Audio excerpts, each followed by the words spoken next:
Assalamualaikum warahmatullahi wabarakatuh. Ananda semuanya. Kembali lagi dengan Ibu dalam pelajaran kimia, yaitu pada materi laju reaksi.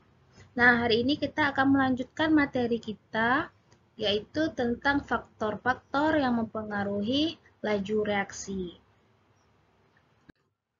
Nah, sebelum kita masuk ke faktor-faktor yang mempengaruhi laju reaksi, kemarin pada kegiatan 1 Ananda sudah mempelajari tentang reaksi yang berlangsung cepat dan juga reaksi yang berlangsung lambat. Nah, reaksi yang berlangsung cepat kemarin contohnya seperti kembang api. Sedangkan kalau reaksi yang berlangsung lambat seperti perkaratan pada besi. Nah, Ananda pasti berpikir, kenapa ada reaksi yang berlangsung cepat dan kenapa ada reaksi yang berlangsung lambat. Nah, hari ini itu yang akan kita bahas. Ada faktor-faktor yang mempengaruhi laju reaksi tersebut sehingga adanya reaksi cepat dan ada reaksi lambat.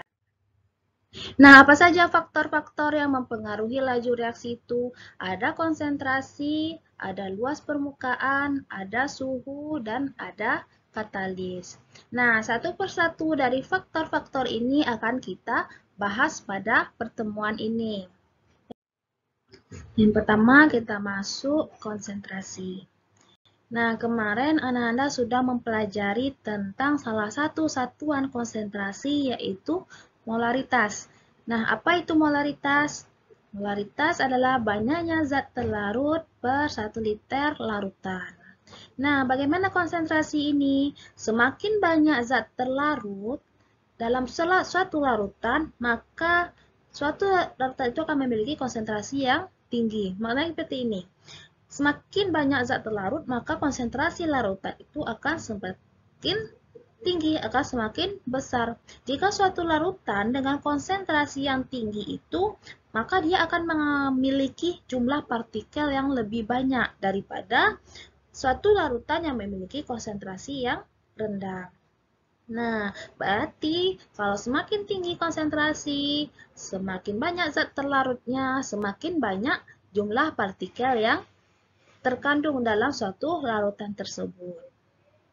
Nah, selanjutnya, luas permukaan. Nah, pada luas permukaan ini bagaimana pula? Untuk luas permukaan, di sini ada kubus. Kubus yang besarnya, luas permukaannya 1 cm. Nah, kemudian ada yang ini yang kecil-kecil. Satu kubus ini kita bagi, dipotong-potong menjadi kubus-kubus kecil yang besarnya 0,01 cm. Nah, dari sini semakin kecil ukuran suatu zat padat, maka luas permukaan bidang sentuh zat padat tersebut semakin besar. Maknanya seperti ini. Kita misalkan ada sebuah garam. Dalam garam itu kan ada garam yang kasar, ada garam halus. Nah, ketika garam kasar yang kita masukkan ke dalam air dan garam halus yang kita masukkan ke dalam air, mana yang lebih cepat larut? Nah, berarti yang cepat larut itu memiliki luas permukaan bidang sentuhnya yang besar. Maka dia cepat larut. Nah, kalau dia besar, semakin kecil luas permukaan bidang sentuhnya, maka dia semakin lambat untuk melakukan suatu reaksi. Selanjutnya ada suhu. Nah, suhu ini bagaimana pula? Seperti gambar ini. Ini suhunya tinggi, ini suhunya rendah. Ini partikelnya bergerak. Ketika suhu rendah, partikelnya bergerak hanya seperti ini. Pelan-pelan. Ketika suhu tinggi, partikelnya bergerak secara acak. Nah, seperti gambar ini. Nah, inilah pergerakan partikel ketika suhunya kita naikkan. Atau secara sederhananya, ada gula. Ada gula yang kita larutkan dalam air dingin dan gula yang kita larutkan dalam air panas. Nah, kira-kira dari kedua itu mana yang lebih cepat larut? Nah, antara gula yang dilarutkan dalam air dingin atau gula yang dilarutkan dalam air panas. Nah, silakan aja jawab. Yang keempat, itu ada katalis. Nah, pada katalis ini, kita kan tahu katalis itu dapat mempercepat laju mempercepat suatu reaksi terbentuk. Nah, katalis ini suatu zat yang dapat mempengaruhi laju atau kecepatan suatu reaksi dan diperoleh kembali di akhir reaksi. Nah, katalis ini bukanlah pereaksi, tetapi dia ikut dalam suatu reaksi. Nah, bagaimana peran katalis ini?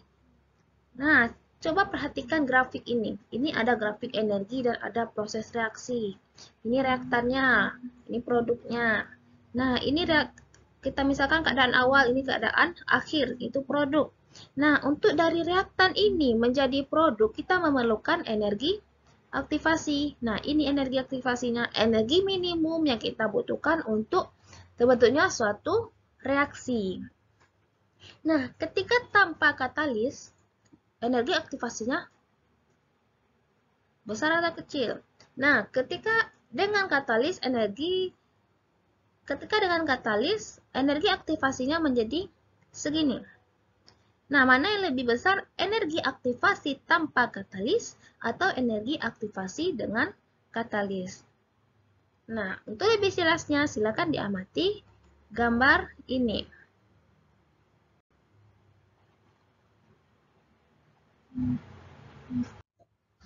Oke, sekian dulu video orientasi dari Ibu. Selanjutnya, silakan dikerjakan bagian eksplorasi dan pembentukan konsep.